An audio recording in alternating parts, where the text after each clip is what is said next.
में मैंने बायट सेवर्स लो की जितनी भी एप्लीकेशंस थी सबके ऊपर मैंने न्यूमेरिकल कराए थे। ठीक है। और डेरिवेटिव बायट सेवर्स लो पूरा कंप्लीट कर दिया था मैंने। ठीक है। अभी एक टॉपिक मैं करा रहा हूं जो ना तो बायट सेवर्स लो पे डिपेंड करता है ना अगला लॉ जो कि एम्पियर सर्किटल लॉ उस पर भी डिपेंड नहीं करता। ये टॉपिक काफी स्पेशल है। ठीक है। देखिए टॉपिक का नाम है magnetic movement of current carrying coil. Topic का नाम है आज जो होगा वो होगा मैग्नेटिक मूवमेंट ऑफ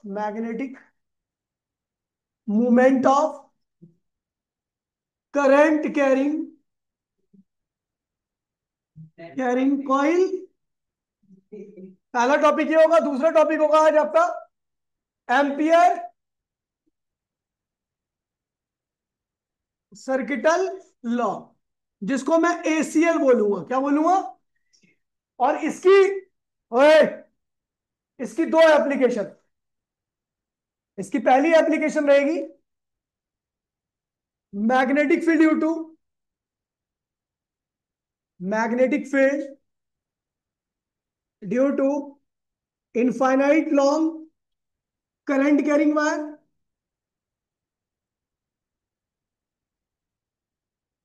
वायर। और दूसरी एप्लीकेशन है इसकी magnetic field due to magnetic field due to hollow cylinder current carrying cylinder current carrying long cylinder. आपको बता दूं ये मोस्ट इंपोर्टेंट क्वेश्चन है। इस बार भी जो इतना हार्ड पेपर आया था उसमें सीधा सीधा आया था। न कोई घुमाया था नहीं सीधा सीधा सीधा क्वेश्चन आया था वाला। ठीक है। और बच्चा कर ही नहीं पाया था। जिस टीचर ने पहली बात तो टीचर कराती नहीं है। ये एनसीईआरटी का एग्जाम्पल है। ठीक है। चलो देखते हैं भैया। पहले हम करने जा रहे हैं भैया magnetic moment of current carrying coil. देखिए इसका इस्तेमाल आप कई टॉपिक में करोगे और न्यूमेरिकल भी कई बार सीधा सीधा इससे पूछे आते हैं। ठीक है। पहला टॉपिक जो है magnetic movement of current carrying coil. Current carrying coil. अच्छा इसको कैपिटल एम से लिखते हैं। किससे लिखते हैं? कैपिटल एम से।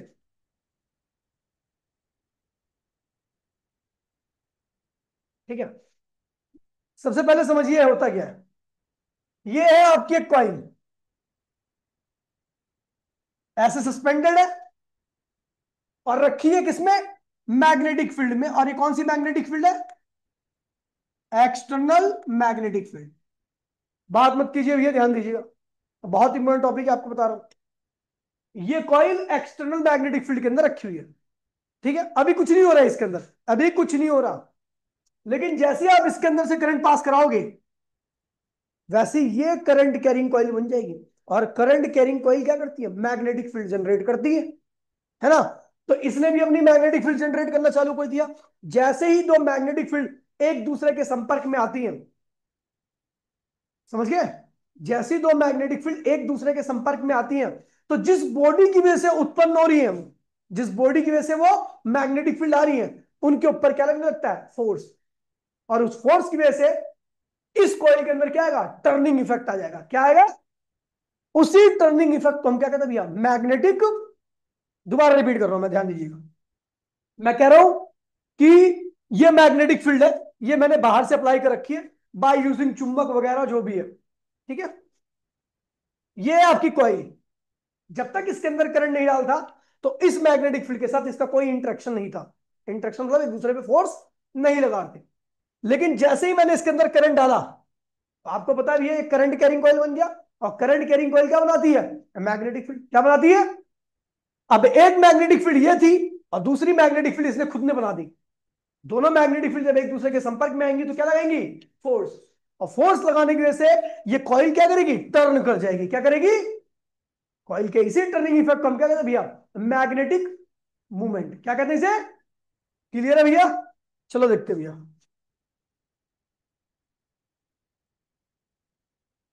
डेफिनेशन क्या है भैया बताइए। तो है भैया, when a current carrying coil placed in uniform magnetic field, it experience some turning effect due to due to due to interaction of magnetic fields, magnetic fields। ठीक है, यहां पे लिखा हुआ है, सुन लीजिए, when a current carrying coil placed in a uniform magnetic field experience some turning effect due to interaction of magnetic field, this turning effect is known as this this turning effect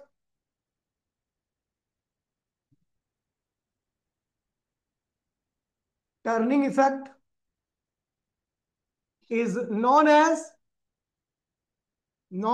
magnetic movement. M से लिखते हैं भैया, और ध्यान दीजिएगा भैया, पूछ लूंगा, हटा रहा हूं इसको। कह रहा बाय ऑब्जर्वेशन, ऑब्जर्वेशन, आपने देखा जो कॉइल लटकी थी, जो कॉइल लटकी हुई है, उसके अंदर जो टर्निंग इफेक्ट आ रहा है वो किस पे डिपेंड कर रहा होगा? मैग्नेटिक फील्ड के। किसके? मैग्नेटिक फील्ड के। एक्सटर्नल छोड़, एक्सटर्नल फिक्स है, एक्सटर्नल को नहीं चेंज कर सकते हम, करंट को चेंज कर सकते हैं। तो अगर मैं करंट कैरिंग कॉइल का करंट स्ट्रॉन्ग कर दूं,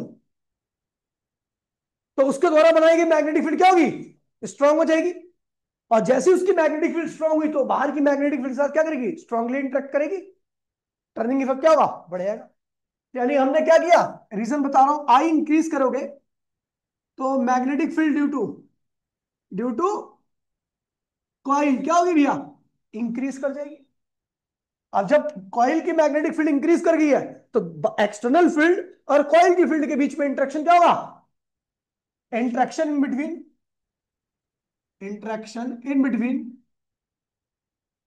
coil and external field, field क्या होगा? इंक्रीज कर जाएगा। और जब दोनों के बीच में इंटरेक्शन इंक्रीज कर जाएगा, तो टर्निंग इफेक्ट क्या होगा? टर्निंग इफेक्ट भी इंक्रीज कर जाएगा। तो मैग्नेटिक मूवमेंट भी क्या होगा भैया? इंक्रीज कर। समझ गए बेटा? चलो, दूसरा क्या कह रहा है? हाँ, मैग्नेटिक फील्ड बी से डेवलप किया था ना।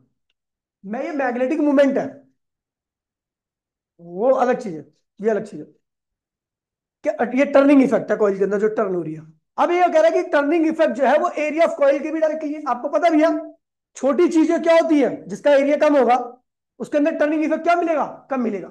लेकिन जिस चीज का एरिया ज्यादा होता है उसके अंदर टर्निंग इफेक्ट क्या होता है? गेट आसानी से टर्न कर जाता है, क्योंकि उसका एरिया क्या होता है? खिड़की आसानी से टर्न नहीं करती, क्योंकि उसका एरिया क्या होता है? कम होता है। यानी जो टर्निंग इफेक्ट है वो कॉइल के एरिया पर भी क्या होता है भैया? डिपेंड करता है। ये पहली इक्वेशन है, और ये क्या है? दूसरी equation. On combining first and second equation, दोनों इक्वेशन कंबाइन करते हैं, तो M is directly equal to I A. बोलो हाँ।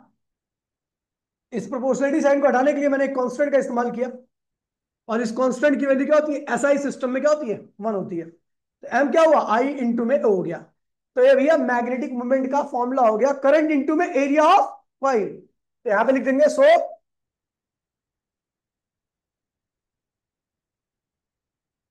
सो मैग्नेटिक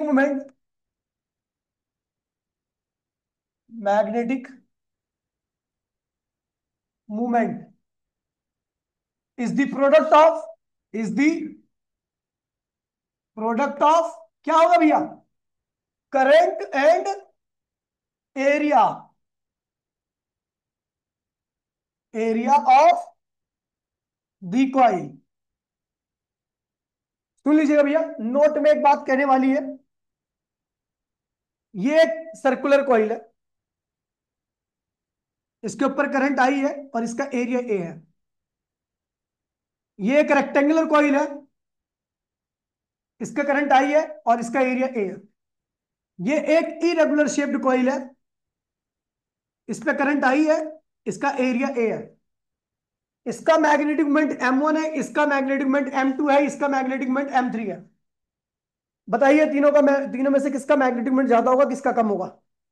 तीनों का सेम होगा, क्योंकि magnetic moment is independent of the shape of the side. Shape and size तो होगा, शेप पे डिपेंड नहीं कर रहा। ठीक है भैया, तो यहां पर हेयर शेप कैसी भी हो, अगर एरिया और करंट आइडेंटिकल है सब में, तो भैया क्या होगा? सब में आइडेंटिकल ना, तो भैया क्या होगा? m1 बराबर में m2 बराबर में m3। ये बात ध्यान रखना। ठीक। अब इसी में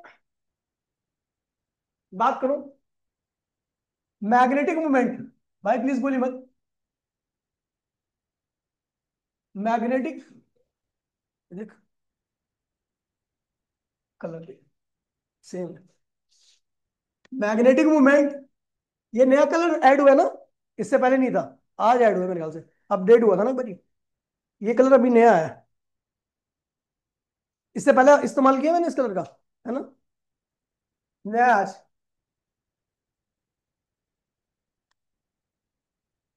magnetic movement, movement, magnetic movement is a vector quantity. कैसी क्वांटिटी भैया? Is a vector quantity. ऐसा यूनिट क्या होगी भैया? अच्छा वेक्टर है तो डायरेक्शन भी होगी। ओ चुप हो जाओ, वेक्टर तो क्या होगी?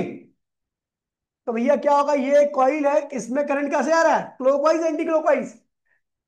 Anti clockwise. एंटी क्लॉकवाइज में मैग्नेटिक फील्ड कहां होती है? बाहर निकलती है अंदर जाती है? बाहर जाएंगी। तो भैया जिस डायरेक्शन में मैग्नेटिक फील्ड होगी, देखिए आपको बता दूं ये नॉर्थ पोल बनेगा। एंटी क्लॉकवाइज में घड़ी की डायरेक्शन है या नहीं? नहीं। ठीक है, नॉर्थ पोल बनेगा, नॉर्थ पोल से मैग्नेटिक फील्ड बाहर निकलती है, और जिस डायरेक्शन में मैग्नेटिक फील्ड होगी उसी डायरेक्शन में आपका क्या होगा? मैग्नेटिक मूवमेंट होगा। तो मैग्नेटिक मूवमेंट क्या हो गया? करंट इंटू में एरिया इंटू में एन कैप। क्या हो गया? करंट एरिया इंटू में एन कैप। एन क्या है? Area normal. क्या है? इस कॉइल का एरिया तो ये होगा ना, इस कॉइल का अगर मैं एरिया देखूंगा तो ये होगा। ठीक है, और इसके नॉर्मल क्या है ये? तो आपका मैग्नेटिक मोमेंट जो होता है वो मैग्नेटिक फील्ड की डायरेक्शन में होगा। किसके डायरेक्शन में होगा? मैग्नेटिक फील्ड कहां से निकलती है? नॉर्थ से। तो मैग्नेटिक मोमेंट भी कहां होगा? नॉर्थ की तरफ होगा। ठीक है भैया, तो हमने यहां पर एन कैप खींच दी है। क्या लगा दी है? N cap. एन मतलब एरिया नॉर्मल। तो आपका जो मैग्नेटिक मोमेंट होगा वो करंट, और एरिया क्या हो गया? मैग्नीट्यूड, और डायरेक्शन क्या होगी? N cap. तो मैग्नेटिक मोमेंट के पास मैग्नीट्यूड क्या होगा? करंट इंटू में एरिया, और direction area normal. Area, area के ऊपर परपेंडिकुलर लाइन को हम एरिया नॉर्मल कहते हैं। क्या कहते हैं? और वो एरिया की डायरेक्शन बना जाता है। ठीक है, तो ये ध्यान रखना। एसआई यूनिट क्या होगा? एसआई यूनिट क्या होगी इसकी? तो करंट की क्या होगी? एम्पियर। एरिया क्या होगी? Metre square. Dimension formula,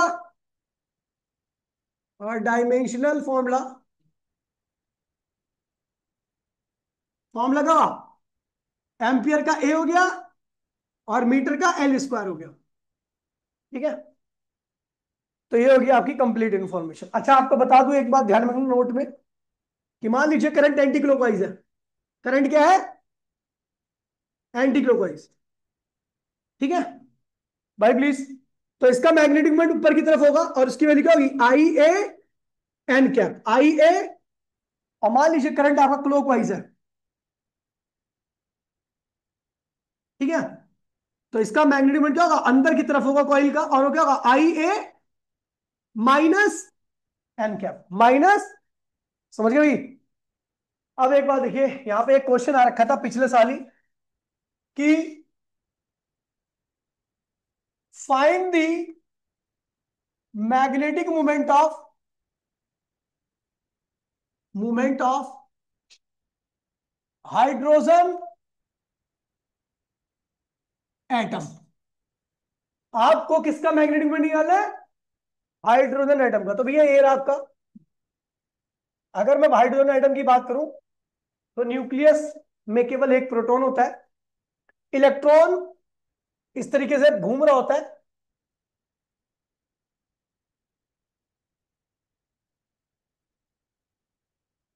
electron के घूमने की वेलोसिटी क्या होती है? वी होती है।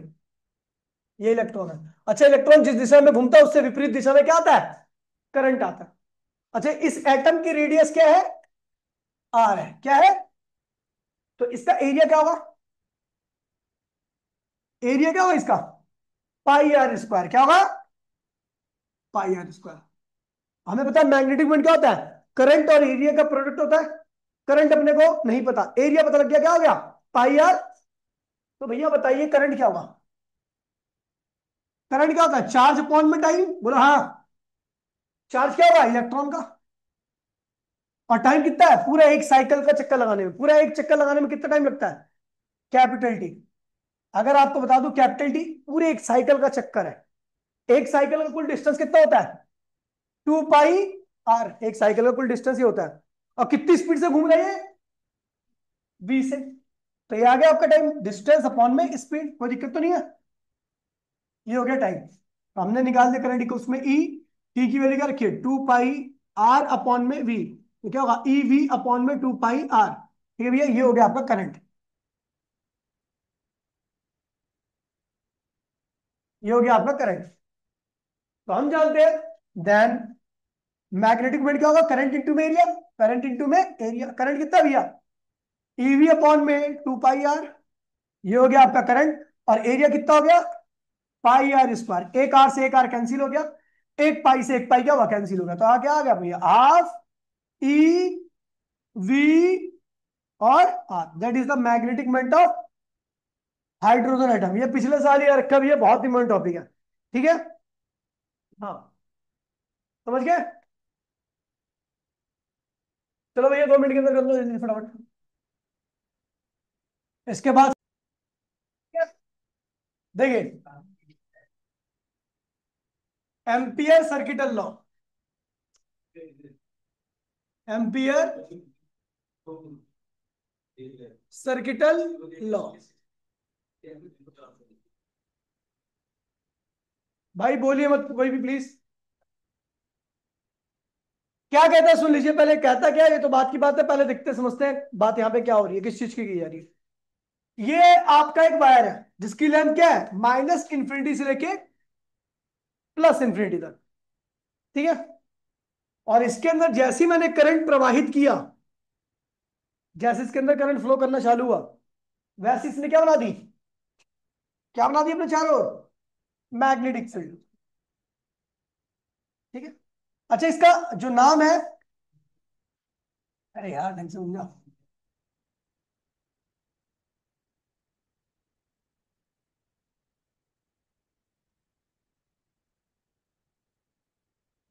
ठीक है। इस तरीके से मैग्नेटिक लूप बनाती इसने। क्या बनाती? Magnetic loop. इसको मैं मैग्नेटिक लूप भी कहता हूं, या एम्पीरियन लूप भी कहता हूं। क्या कहता हूं? Amperian loop. Amperian loop. भाई प्लीज बोलिए नहीं कोई भी। ठीक है।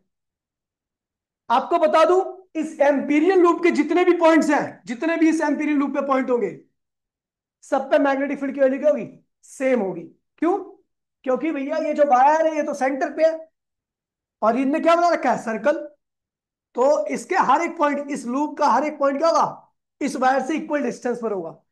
तो इस लूप पर जितने भी पॉइंट्स है, हर पॉइंट पर बनने वाली मैग्नेटिक फील्ड की वैल्यू क्या होगी? सेम होगी। तो भैया मैंने बोला हर पॉइंट पर मैग्नेटिक फील्ड की वैल्यू क्या सेम है। चल।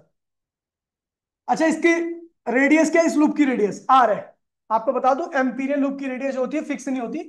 वो डिपेंड करता है कि आप कहां पे ले रहे हो लूप। तो ये आर क्या वेरिएबल? आर क्या है? रेडियस ऑफ, क्या है भाई? Radius of empyrean Amperian loop की रेडियस क्या, स्मॉल आर है। और आपको बता दूं ये क्या होता है, वेरिएबल होता है। क्या होता है, इसकी वैल्यू फिक्स नहीं होती। ठीक है। अब देखिए क्या कहते हैं, लॉ पे आते हैं सीधा, एम्पीरियल लॉ पे क्या कहता है भैया, मान लीजिए इस लूप पर एक पॉइंट पी है। ठीक है। अच्छा, इस पॉइंट की जो लंबाई है वो क्या है, डीएल है, क्या है। ठीक है। और यहां पर आपको पता है लूप के ऊपर यदि आपको मैग्नेटिक फील्ड बतानी होती है, लूप के ऊपर अगर आपको किसी भी पॉइंट की मैग्नेटिक फील्ड बतानी है तो आप क्या करते हो, टेंजेंट ड्रॉ करते हो। क्या करते हो, तो हमने इस पॉइंट पर क्या कर दिया, टेंजेंट ड्रॉ कर दी। टेंजेंट पे जो मैग्नेटिक फील्ड की वैल्यू आई वो क्या है, बीपी, या बी लिख दो। दोबारा से मैं बोल रहा हूं भैया, एक करंट कैरिंग वायर है, इसने चार और क्या बना दी, मैग्नेटिक फील्ड। इस मैग्नेटिक फील्ड को हम मैग्नेटिक लूप भी कहते हैं और क्या कहते हैं, एम्पीरियल लूप कहते हैं। यहां पर हमने आर रेडियस ली है, आप जरूरी नहीं आर लो। ठीक है भैया, ये आर वेरिएबल हो सकता है, छोटा यहां पे लोगे तो एम्पीरियल लूप इतनी बड़ी हो जाएगी, आर छोटा हो जाएगा। और दूर लोगे तो एम्पीरियल लूप और बड़ी हो जाएगी, और आर की वैल्यू क्या होगी, और बड़ी हो जाएगी। मतलब आर क्या है, वेरिएबल है। ठीक है। तो हमने क्या किया कि इस पॉइंट पी पर पी लिया, पॉइंट पी का जो एलिमेंट है उसकी लंबाई क्या, डीएल है। ये क्या है, लेंथ ऑफ एलिमेंट। एलिमेंट मतलब बहुत छोटी चीज, जो पॉइंट पी लिया उसके एलिमेंट की लंबाई क्या थी, डीएल थी। और इस पॉइंट पर जो मैग्नेटिक फील्ड है उसकी वैल्यू क्या, बी है। क्या है, बी। ठीक है। तो according two ampere circuital law, according two ampere circuital law, ACL क्या कहता है, कहता है भैया बी इंटू में डीएल कीजिए। क्या कीजिए, अच्छा आपको बता दो बी और डीएल दोनों ही वेक्टर क्वांटिटी है। क्या है, मैग्नेटिक फील्ड भी वेक्टर है और एलिमेंट जो होता है वो स्ट्रेट होता है। और हर स्ट्रेट चीज क्या होती है, वो भी वेक्टर होती है। यानी बी और डीएल यानी दो वेक्टर क्वांटिटी का प्रोडक्ट कर रहे हो। अगर मैं बात करूं, इसको कहते हैं line integral of, line integral of magnetic field. इस पूरे को बी और डीएल के प्रोडक्ट को हम कहते हैं line integral of magnetic field. ठीक है। जब आप ऐसा हर पॉइंट के साथ करते हो, बीडीएल लिखा, इस पॉइंट का बीडीएल लिया प्लस इस पॉइंट का बीडीएल प्लस इस पॉइंट का, जितने भी पॉइंट्स है हर पॉइंट का बीडीएल लिया और उनको हमने क्या कर दिया, जोड़ दिया। क्या किया, अब कितने एलिमेंट होंगे इसके अंदर, इनफाइनाइट एलिमेंट होंगे। और इनफाइनाइट नंबर को ऐड करने के लिए आप किसका इस्तेमाल करते हो, इंटीग्रेशन का। तो हम इसको इंटीग्रेट करते जब, किसको, line integral of magnetic field को पूरी लूप के लिए, किसके लिए, लूप के पूरे बीडीएल को जोड़ते हैं, तो जो रिजल्ट आता है वो आता है म्यू नॉट आई। आई कौन सा करंट है, तो ये वो करंट है जो इस लूप के अंदर वायर पे है, जो इस लूप के अंदर से जो वायर पास कर रहा है उसके ऊपर है। ठीक है, बोलिए मत कोई भी। ठीक है, ये वो करंट है, कौन सा करंट है भैया, ये वो करंट है, करंट एनक्लोज्ड बाय, कौन कितने एनक्लोज किए, ये करंट किसने एनक्लोज किया है, इस लूप ने। और इस लूप का नाम क्या है, एम्पीरियल लूप। तो current enclose by Amperian loop. ठीक है भैया, ये हो गया आपका लॉ। ठीक है। अच्छा आपको बता दूं, बी और डीएल दोनों वेक्टर क्वांटिटी है, क्या है, लेकिन रिजल्ट क्या है, स्केलर। अगर दो वेक्टर क्वांटिटी का रिजल्ट स्केलर आता है तो वहां पर क्या लगता है, डॉट या क्रॉस, डॉट लगता है। जब दो वेक्टर क्वांटिटी का रिजल्ट स्केलर आता है तो बीच में क्या लगता है, तो यहां पे आप डॉट लगा सकते हो। ठीक है। और डॉट को हटाने के लिए आप क्या यूज करते हो, कॉस थीटा। तो आप इसी लॉ को लिख सकते हो, integration of B dl cos theta equals to में म्यू नॉट आई। और कॉस थीटा क्या है, angle in between, angle in between B vector and dl vector, यानी मैग्नेटिक फील्ड और एलिमेंट के बीच का एंगल है। समझ गए, चलो अब इसको प्रूफ करते हैं।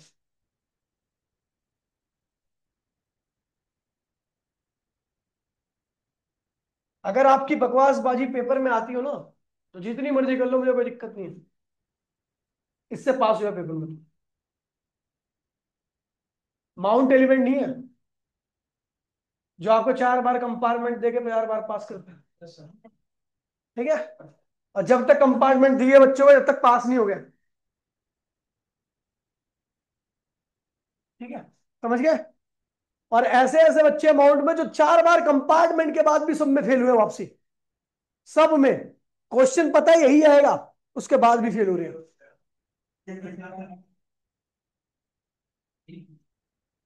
प्रूफ।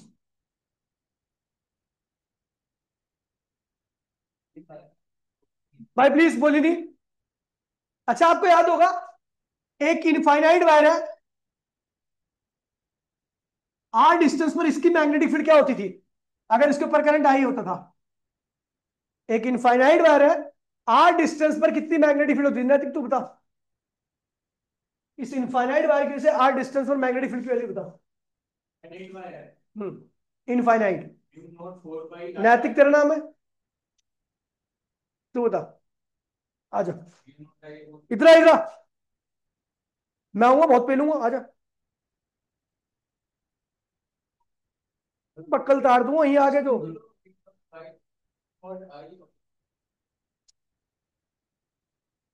अगर मैं गधा हूं तो मैं ये लिख रहा हूं देख ले। म्यू नॉट 2 I अपॉन में 4 पाई R। आ जाओ ये तूने नहीं बोला आ जाओ। बेटा अभी क्लास रहने दे अभी बैठ गया अभी इतना टाइम नहीं है कि मैं तेरे को पेलूं। ठीक है। बच गया इसलिए कि टाइम नहीं सोच कितनी वैल्यू है तेरी टाइम की। प्रूफ कर रहा हूं भैया इनफाइनाइट वायर की वजह से आर डिस्टेंस पर मैग्नेटिक फील्ड की वैल्यू ये होती है। समझ गया। मैंने बता रखा है 100 बार।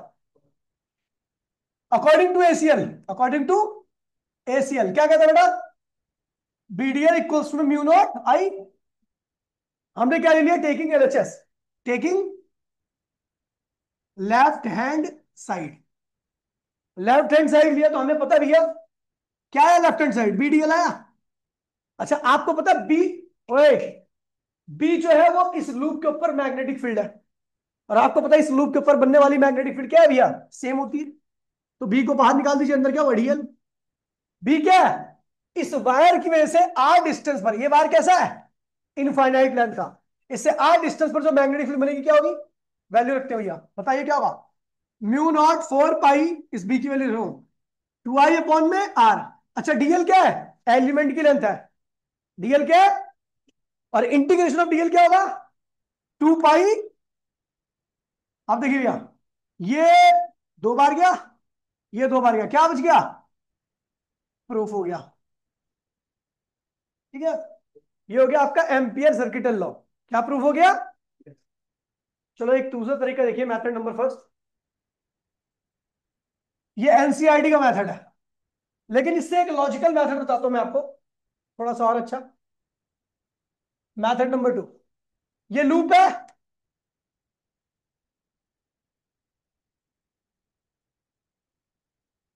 ठीक है। क्या चाह रहा पेलू तेरे को ढंग से रख के यहीं पे भर दूं तेरे में कलर छुड़ा दूं तेरा फालतू काम कर रहा है यार। अटेंशन चाहता है। यहां पे एंगल क्या है भैया D5। यहां पे एंगल कितना है बोली मत कोई भी डी थीटा। इस एलिमेंट की लेंथ कितनी है डीएल यानी यहां से यहां तक की दूरी आपको डीएल दे रखी है। अच्छा ये रेडियस क्या है आर। क्या है रेडियस आर। मैग्नेटिक फील्ड क्या है यहां पर बी। ठीक है। तो अब भाई प्लीज बोलिए मत कोई भी यार। हम जानते भी नो अगर मैं देखूंगा तो यहां का बी इंटू में डीएल किसके बराबर होगा। यार टाइम निकल जाएगा सारा।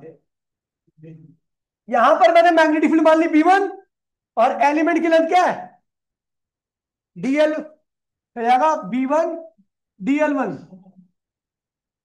आगे का ऐसे क्या होगा अगले एलिमेंट को अगर मैं देखूंगा तो क्या होगा अरे भाई अगला एलिमेंट क्या होगा B2 DL2